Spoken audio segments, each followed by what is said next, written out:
because obviously amongst all of this, it's obviously very emotional. It's my home, it's my business, it's my community that's all under threat. But I'm also still trying to run my business during this. 100%. Whilst like emotions are high, I'm still trying to run my business. So I'm really grateful to Redlands 2030 for putting together templates for our submissions to make it easier for us to get that in by the 8th of August. Is that a big thing for people to do, the submission thing? Is it a long, lengthy not form, since they've given us a template, which we literally can copy and paste and send in. There's also a do-good petition where you can add obviously your own thoughts and personalise it, which is preferable. But if you don't have the time and you're happy with how everything was sort of said, you can literally just sign it and send it in. So literally it's just put your name, sign it, and if you want to add your own words to it, you can.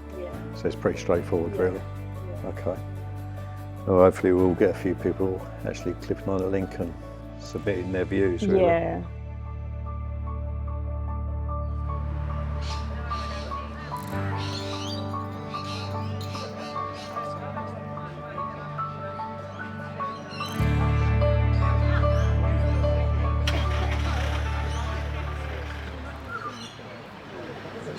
So charming. It's such a sweet lot of buildings, and I rode my bike past one time after going to the markets in Cleveland with my son, and I said, imagine if we had an art store and we lived upstairs and I'd ran my classes here, you know, then I could also continue doing my own art, because that's probably one of the biggest challenges that I was facing, was how can I still be a practicing artist but be able to feed my family, pay the rent. So before, you obviously dreamed of opening up an art store, art studio.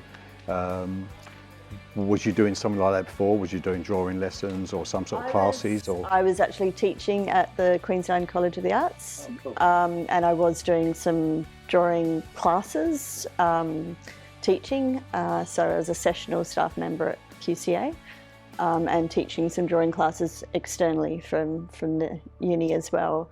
And I think probably started to get a little bit of a taste of what it was like to do teaching, and really quite enjoyed it.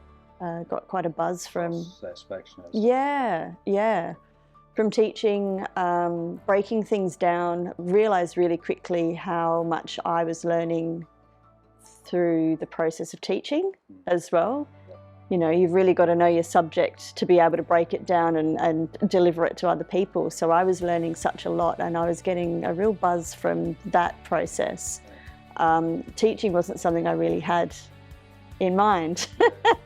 But yeah, I caught the bug. And then when I moved in here, that was what it was all about. It's like, that's what I want to do, I want to teach. So how long ago did you actually move into this place? So I moved in March 2017, so that's over 8 years ago now. Yeah. And what happened? Did you drive past here? I came by on my bike. Literally, there was a sign in the window that said for lease, and I went, this is the sign. Literally, this is the sign, and I made a phone call, and the previous owner, not the current owner, but the previous owner of the building, was just heading up to Bundaberg, and said, I'll be back on Monday. And sure enough, at the end of the day, I'd signed a lease, and I had to break my lease where I was just up the road. I was already I was just had a house. Okay. Yeah. Because you actually live here as well, don't you? Yeah, I do. I live above the shop. Okay. Yeah. So I broke the lease and I moved in. Signed the lease on the Monday. Ran my first class on the Thursday. And then sort of sat there and went, oh shit, what have I done?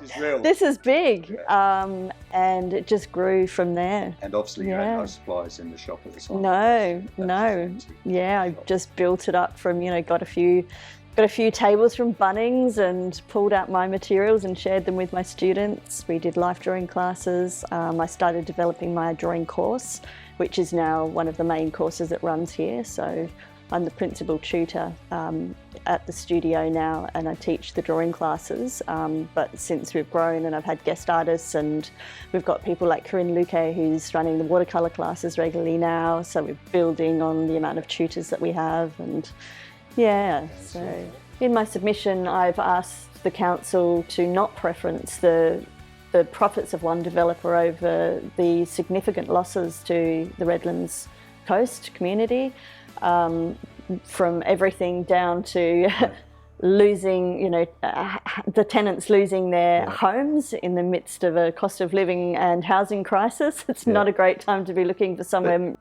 Even beside all that, obviously it's very personal to you, but looking from the outside, looking in, from my perspective, and I don't really follow heritage, but this stuff shouldn't happen. It just, there's plenty of land out there. There's obviously a new proposal for 8,000 houses to go in South Forelands. They don't need to be building on a little corner block with a couple of heritage buildings on it. When there's plenty of land out there. There's plenty of examples of other blocks in the corners of Redlands and in the corner of Cleveland itself that are not heritage listed, and it doesn't matter if you knock down a house that's 30, 40 years old, or two of them, and build bigger blocks of flats. It's got no history. Nobody really cares about that. But from my perspective, it's something that they just shouldn't do. Why? You don't need to. And to me, it's probably just, no disrespect from the builder. He's trying to do, earn his living and do his business, but that just shouldn't happen at the end of the day. If it's heritage listed and it needs repairing, if it's in disrepair, then you have to repair it to keep that heritage going, because that's what heritage is about, right? This could be for another 100 to 300 years time, and it's got a lot more heritage than the 100 years it's already got. There's history there.